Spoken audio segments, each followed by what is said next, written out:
All right then, remember that molality fits in the category where we have amount of solute over amount of solvent.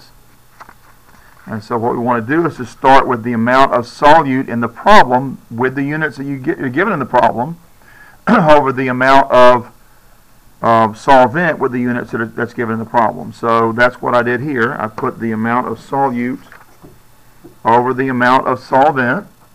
Okay. Then I calculated the molar mass right down here. Calculated the molar mass. Well, let's see. I guess first I need to point out to you that you have to do the correct formula. Scandium phosphate. Phosphate is a polyatomic ion. That's your clue you have an ionic compound. If you have an ionic compound, then you've got to have these charged particles. Scandium has a 3+ charge. You find that on the periodic table with oxidation numbers. Phosphate has a 3- charge. You find that on your common ions list. And then you put it together. You have 1 and 1 of each to get a 0 charge for the compound. So the scandium phosphate formula is scandium Sc and phosphate PO4. So to do the molar mass, then you're going to have 1 scandium, 1 phosphorus, and 4 oxygens. Here's the molar mass you get, 139.9273.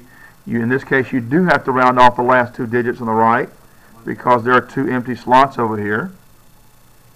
You want to make sure you write out the complete equality statement where you have the mass of the scandium phosphate equals 1 mole of scandium phosphate.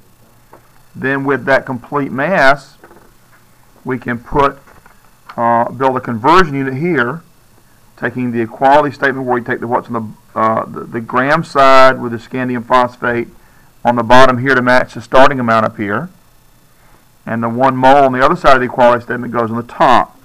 That allows us to cancel grams in scandium phosphate here and here, and gets us to the moles of scandium phosphate on the top of the fraction, which is what we need. We said we needed. We need to get molarity in moles of solute. Now we've got to get the solvent into kilograms. You're given the solvent water in grams. You need to convert that into kilograms, and you have to write the equality statement where you have 1,000 grams equals 1 kilogram. That has to be somewhere on your paper where I can find it. From the equality statement, then you can write the side of the equality statement that matches the units you want to change, and the other side of the equality statement has the units you want to go to, and you build it so that it cancels out the units you want to cancel. This one on the bottom, this one on the top leaves you with the units you want.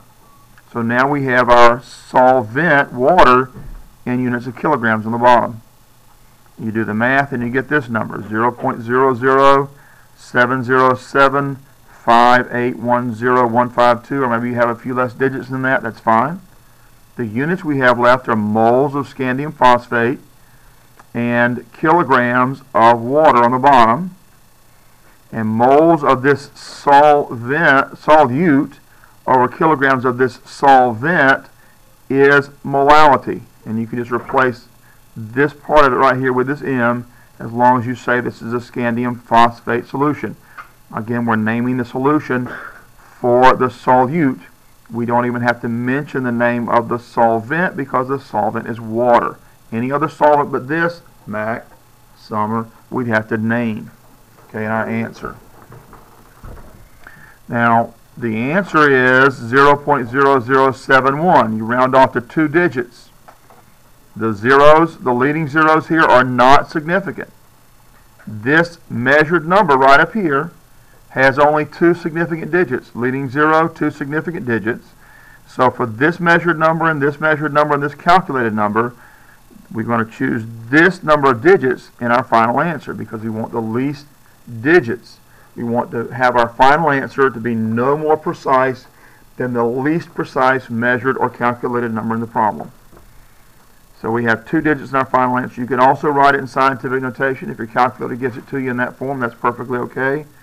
7.1 times 10 to the negative 3 is the same. It's the same answer. It's just written in a different way. Okay.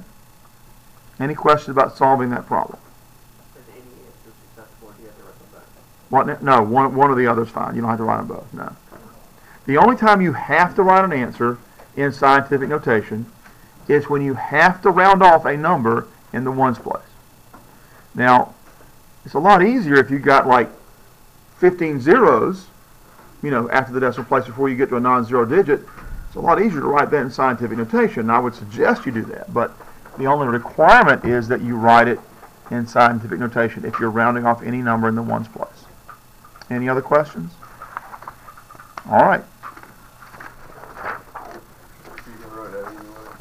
Yeah. Either way, it's fine. Okay. We're going to be taking some notes. Might be a good time if any of you want to take a quick break, like to get a drink of water or stretch a minute. We're going to take a 1-minute break and we'll come back and we got some notes to take. Yeah.